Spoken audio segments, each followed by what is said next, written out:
Hello everybody, welcome to Bedrock Basics episode number 11. Today we're looking for the elite gears.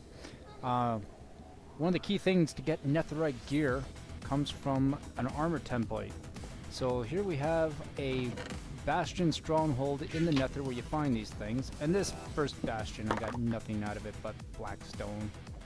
But the second bastion, when we go inside, we find the treasures are quite different.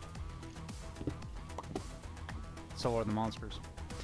So once we go inside what looked like a giant black cube on the outside, we see that there's actually a magma cube monster spawner and like an island with gold blocks in the center of it. You know that's bad. So first thing you gotta do is get rid of that monster spawner, because there's just too many monsters otherwise to focus on anything else, and you don't want to get knocked into the lava. Tons of gold here, but most important of all is that smithing armor template that I just took out. And it's so important, we're going to take that and run away, and maybe run away some more.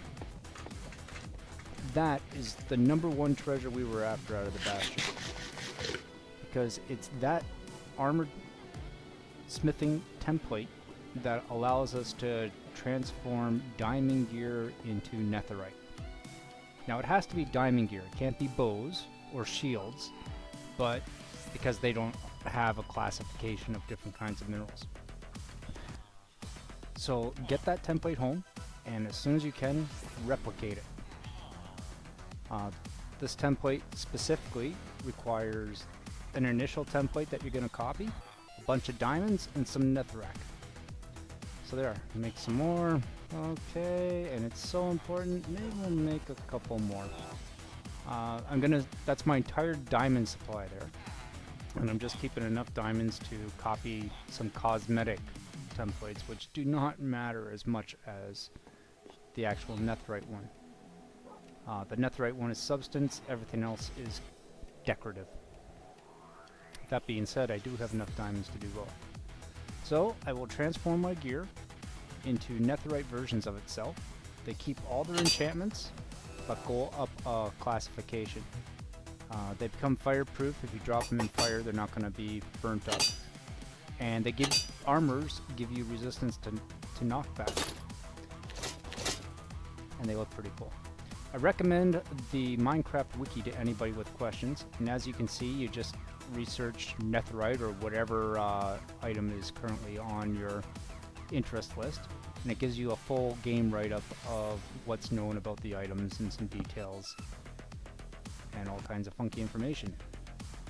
Okay, so we had enough templates and enough ancient debris ingots to turn all of our items into netherite and still have some templates left over, because after all, my son does play and he's going to want some netherite too. Okay, now decoratively we can add whatever pattern we like, and you'll see that there's a trim, and trim can be different color. I want the white trim, so I'm using a white crystal, and it'll give a white trim. If you want, say, a red one, you would use something like redstone, or a green one, you'd use emeralds. And you can see the netherite enchanted sword can kill creatures in just 2 hits, or even 1 good hit and let them burn.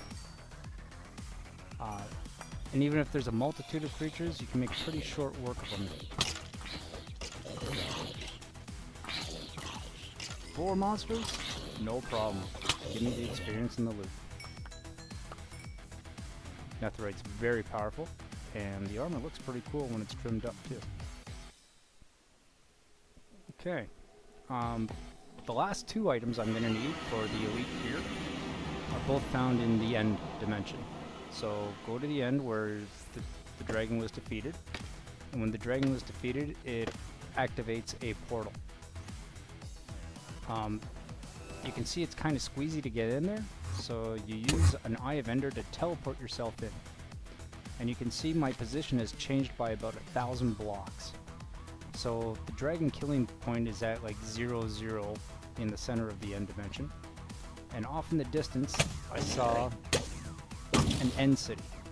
Inside the end city are these little creatures called shulkers, which hit you with a blast that cause you to float up in the air. And if you're outside, it could be quite a bit of a problem. Collect their shells, and then head on out to what looks like a flying ship at the tops of the end cities.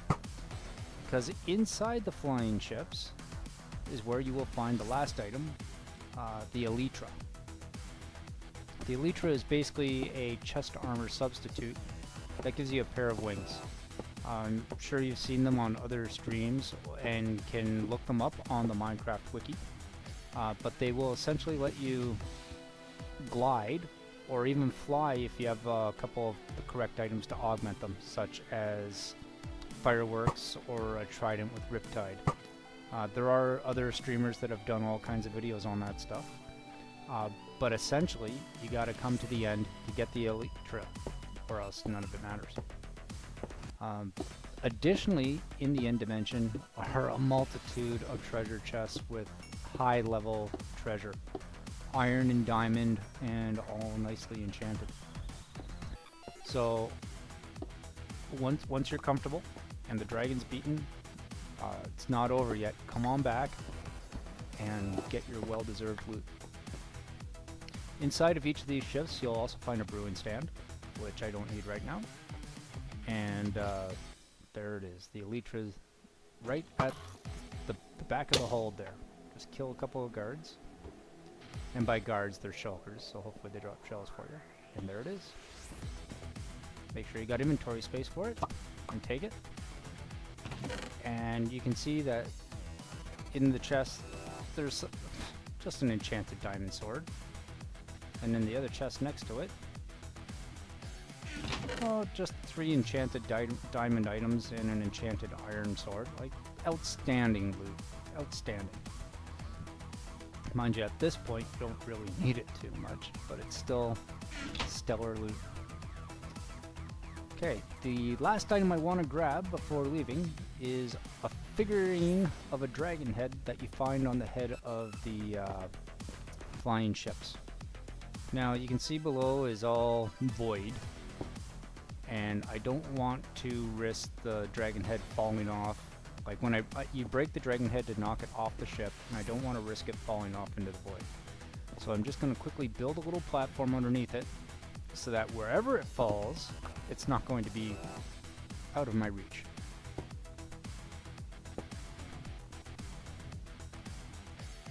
I like to keep my videos to under 10 minutes because I think you as the viewer, your time is valuable as well. So I really do thank you for joining me on these adventures, and I try to keep it brief and to the point. And here we are. We grab our dragon head. You don't need Silk Touch to obtain it. I just happen to be using a Silk Touch item. And you can put it on like any other monster head. And it's really just a decorative piece, but you can only get it in the end, and I wanted it, so now I've got it. Okay. Lastly, the shulker shells, once you return to a safe place, when combined with some chests, you can build shulker chests.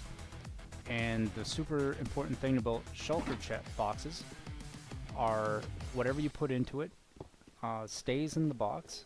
You can see that the items will still be listed on the box, and the loaded box with its contents can be put into a chest, which multiplies the capacity of those chests. Thank you very much for joining me. Your time's valuable. Please subscribe.